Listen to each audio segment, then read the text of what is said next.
May kanya-kanyang paraan ang ilang celebrity para i-celebrate ang Mother's Day. Kasama na riyan ang nakiindak sa isang Zumba party sa Quezon City. Narito ang aking chika.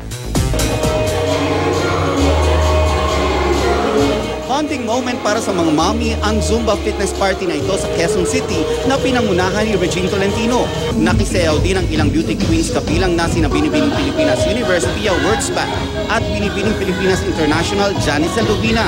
Si Pia kasama pa ang kanyang mommy Cheryl.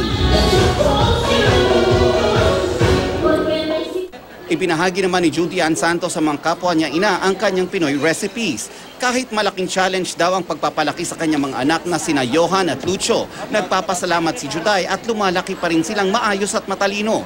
Ang sikreto daw ay ang pagtutulungan nila ng asawang si Ryan Agoncillo. When you're a mother, unlimited yung energy mo, unlimited yung love mo, unlimited everything when it comes to your family. Maging ang ilang celebrity moms, kanya-kanyang posts sa Instagram ng kanilang Mother's Day celebration. Double celebration ito para kay Jinky Pacquiao dahil 15th wedding anniversary din nila ni Manny Pacquiao.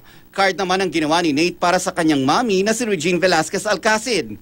Special greetings from Minnie Mouse at Barney naman ang natanggap ni comedy concert queen Ai de las Alas. Naiyak na lang daw siya sa surprise ng anak na si Sancho at boyfriend na si Gerald.